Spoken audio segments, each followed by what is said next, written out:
we have not been able to maintain the attention of our young people, which means that they have totally rejected those things that we have perpetrated them to be, not with our words, but with our actions.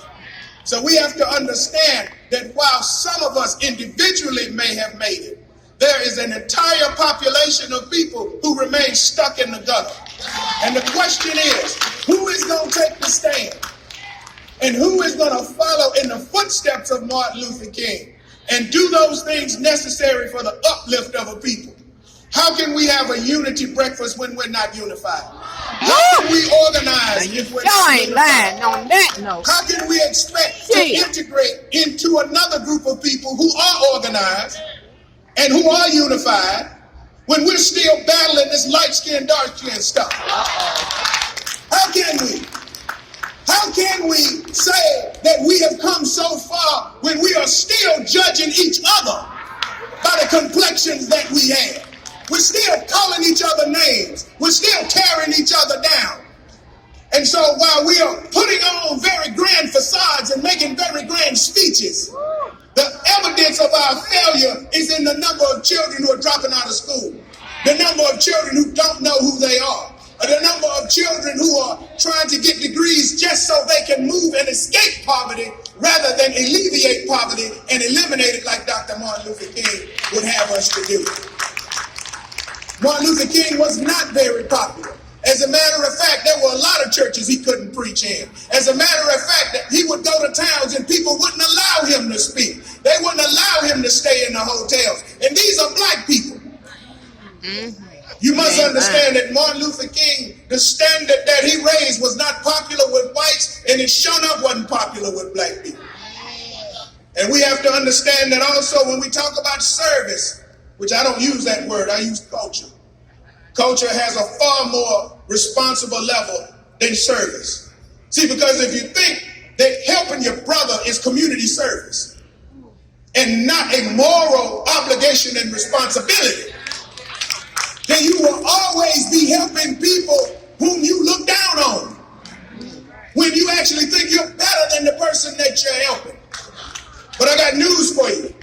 You can't minister to somebody if you're ashamed of them. You can't teach a child if you're ashamed of them. And if you can't look into that child's face and see yourself gleaming back, as our Lord said, you need to be taught all over again.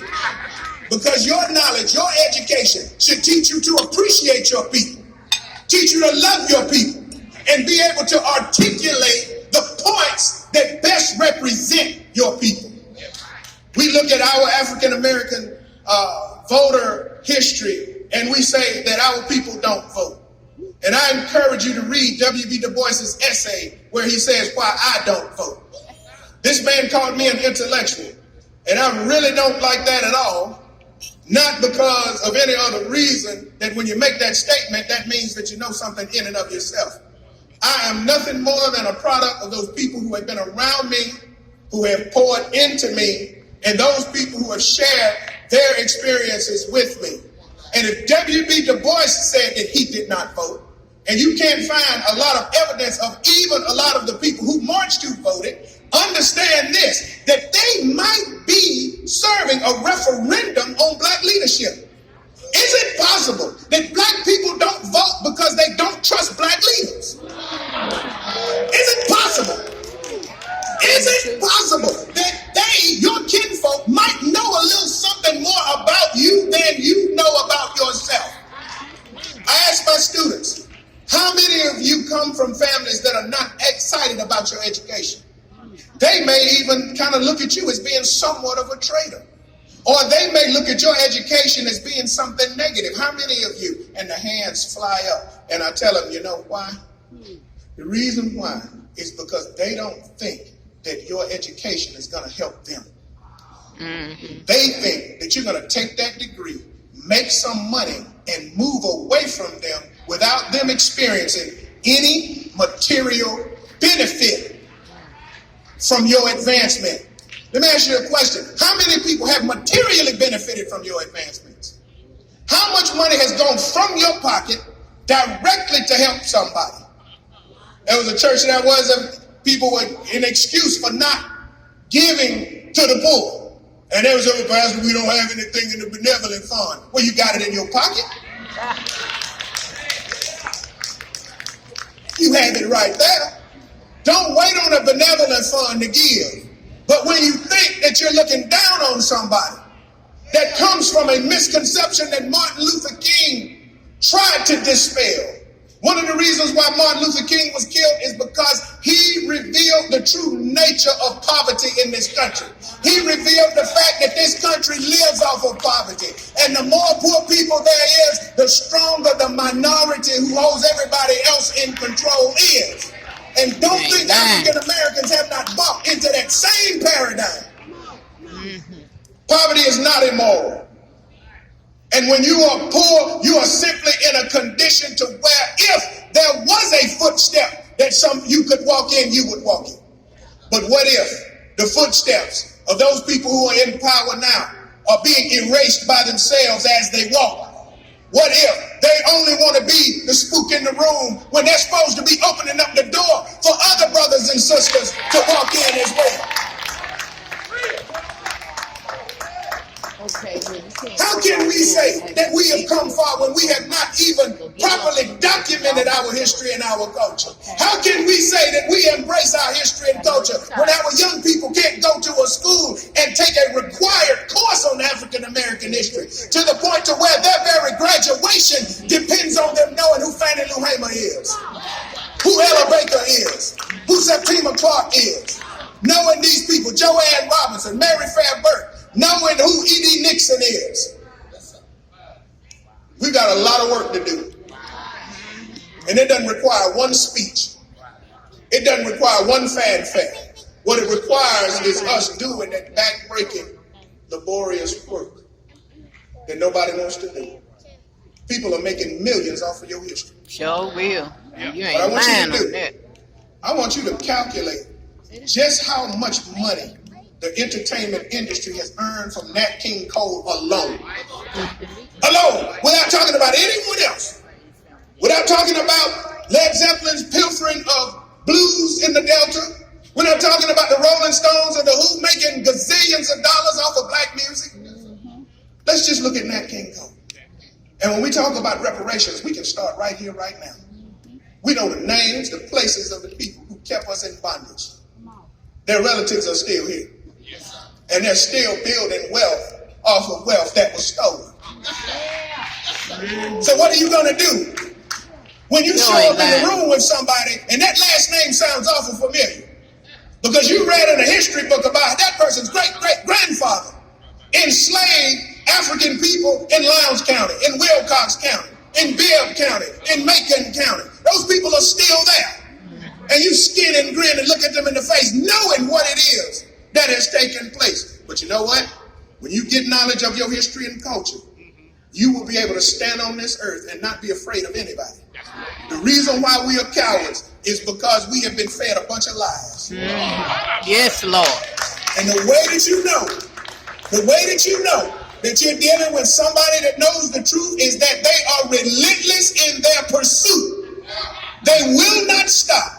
And of all of the foot soldiers that I know, and I'll call some names, Ruby Sales, Willie Mukasa Ricks, Annie Pearl Avery, Diane Nash, Bernard Lafayette. You know what they want? If you were to sit down and ask them some questions about what they want, even if you were to ask Martin Luther King what he wants, they want their history properly documented so the generations past and future will be able to glean from what they have said. That's right. Oh, you said a mouthful. This whole country went in an uproar over something that was actually created. This issue of statues and monuments. And I'm a historian, not a good one. But I love to point at the statue of Marion J. Sims that's in Montgomery and say he did gynecological exams on slave women without anesthesia. Oh, I'd love to do that. I love Nathan Bedford Forrest statues. I love to point at them And I love to say, not only was this man a Confederate general and a murderer, a genocidal, homicidal maniac, a pathological killer, but he was also one of the founders of the Ku Klux Klan and also one of the most commemorated personalities in American history. That's right. Not just Confederate history, but in American history. Now, who would want to glorify somebody like that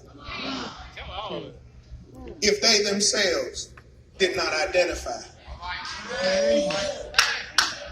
and were some way trying to recapitulate what that monument stands for?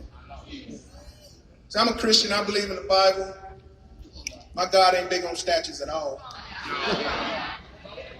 He doesn't care for them much.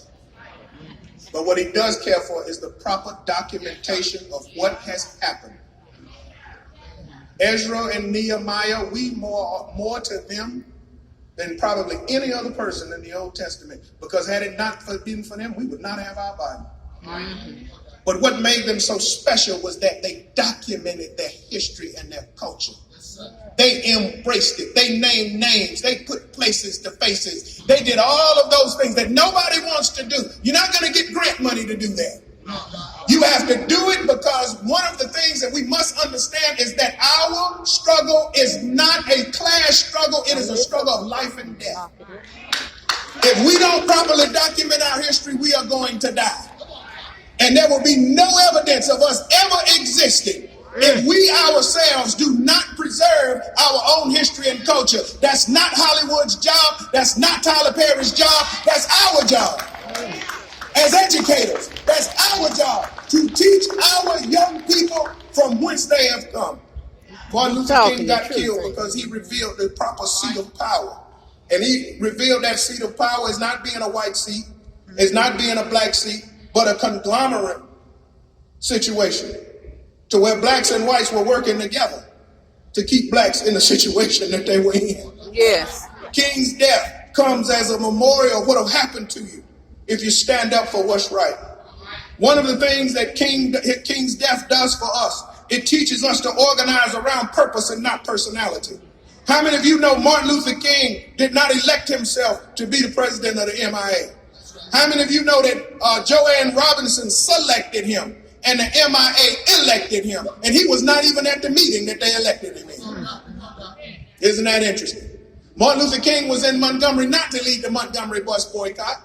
And if you would listen to people who knew King when he was young, that was not his thing. He was from Atlanta. He was from middle class. He was not necessarily infiltrated and concerned with the struggles of poor black people. But just like when God called Moses to come down out of his high position, in Hebrews 11 chapter the 25th verse, and struggle with your people as one of your people. Yes, what's the measure of struggle? The measure of struggle is that you're willing to suffer for and as the people that you're struggling with.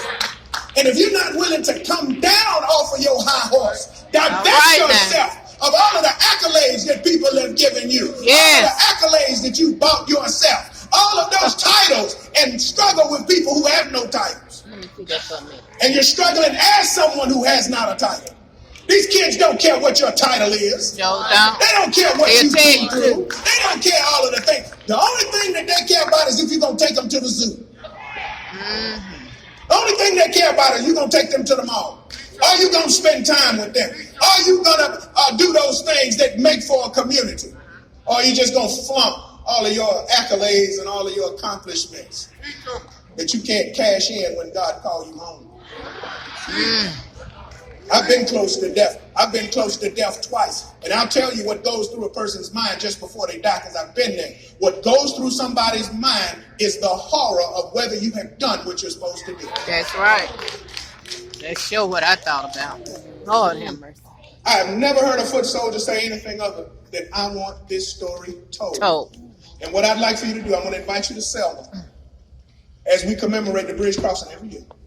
You can actually sit and talk to foot soldiers. That's right. You know why you can sit and talk to them? Because they're not up on the podium talking. Sure, Wayne. We sitting in the audience. They're with the people. They are struggling with the people. That's right. Struggling as the people. When the Student Nonviolent Coordinating Committee who was Martin Luther King's foot soldiers, when they came into Lowndes County, they came and they infused themselves into the people. Started the Lowndes County Freedom Organization, from which we get the Black Panther Party for self-defense. Had it not been for the Lowndes County Freedom Organization, you'd have no Black Panther Party. So why does the California group get all of the attention and the Lowndes County people don't? Well, because the Lowndes County people were the best example of local political organizing. All politics are local. And you'd be surprised at what a battle over City Hall would do for South Africa, would do for the Congo, would do for Ghana. When Martin Luther King and a delegation went over to witness the inauguration of Dr. Sajifo Kwame Nkrumah, the first president of Ghana, member of Phi Beta Sigma Fraternity Incorporated, member of the Universal Conventional People's Party, and he was also a graduate of Lincoln University. He was able to see a black nation come into existence. Something we had not seen since 1791 in the Haitian Revolution. What did he say when he saw black people and European people working together? What did he say when he saw former colonial slave masters and the slaves coming together to build a nation? How many of us have ever seen an elephant, a baby elephant, a baby giraffe, a baby rhinoceros? We've seen those, right? But how many of us have ever seen one born? See, the animals hide the birth. That's very private. You don't see that. But births are very traumatic. They're very grotesque. They're very obscene. But when the fruit is produced, there's a joy and a gladness. Black people have never seen a nation come into existence. And when Martin Luther King saw an African people organizing themselves, unified under one leader and under one political party, he comes back to America and preaches a sermon, birth of a new nation. Sorry about because that, he was y'all. able to see some things that so many black people had not been able to see. Just how does it happen?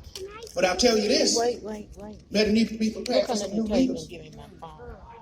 When black people start to vote in the masses and numbers that we say that we want them to, almost every elected official that we have now probably be voted out. Let me tell you why. What I'm doing is I'm preparing not to be needed anymore. As a teacher, my job is done is when I have duplicated myself. No, they're not colors, they're pimps. I was bumped out of a department, out of a teaching position by one of my former students who could do a better job than me. Wait a minute. Hold on a minute. What better honor than to have to bow to a young buck of 26 years old with a PhD?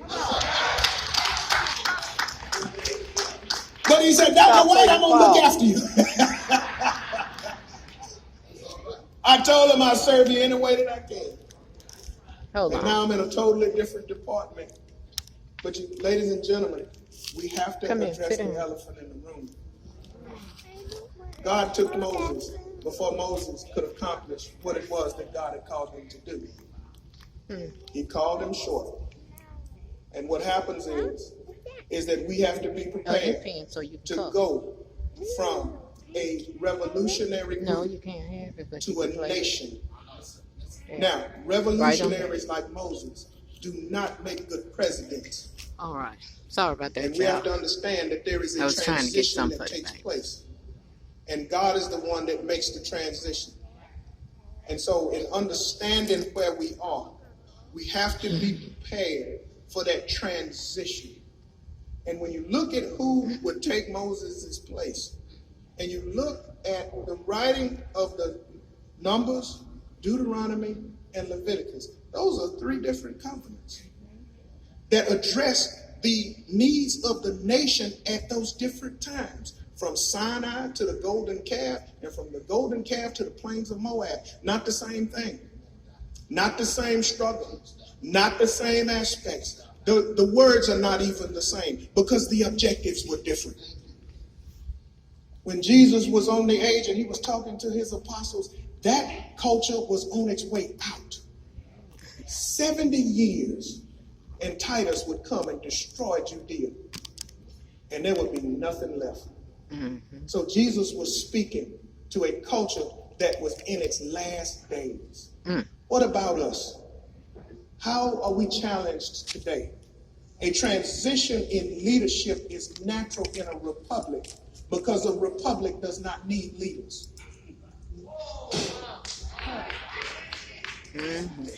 A republic is not a place for leaders. Donald Trump is not a leader, he's a representative. There is a difference when we are dealing with an educated group of people. When our people have been properly trained on who they are and what they possess in their particular point in time, they will not need anybody telling them which way to go. They'll know which way to go. And they will elect somebody who represents what the group wants and not what that individual person wants. They will be a representative of the whole, not an exception to the rule. President Barack Obama, our former president, was an exception to the rule. He was not a representation of the whole. W. B. Du Bois, in his critique of Negro leadership, he said that we have a problem electing the smartest. And when you put the smartest one out front, and that smartest one is taken out, the group have no other voice. You hide the smart ones. You put them in the center. And the people that you put out front are people who can represent the consensus of the group. When we are taught proper political organizing, and those SNCC people that are still there can teach us, if we will stop commemorating them and put them in the classroom and give them a textbook that they have written. Birmingham City school teachers, you can write your own textbooks. Jefferson County teachers, you can write your own textbooks. You don't need a textbook company from Texas telling you what history is. But when we're in an environment that stifles creativity, I tell my students, you don't go anywhere where people don't appreciate your creativity. Amen. And if somebody I get to tells step. you that they're going to find a place for you, you make your own place. Your history and your culture will do that for you. 4 things and then I'm gone. There are 4 things we must embrace: our origin. We must embrace our meaning. We must embrace our morality. And we must embrace our destiny. When we study our history and our culture, as our sisters and brothers were dancing and singing in our African tradition, they was dancing and singing about a circle. They were dancing and singing about the continuum of life. And when you discover your destiny, the only thing that will happen is you will find that there were other people in your origin in whose steps you have walked. God bless you. Thank you.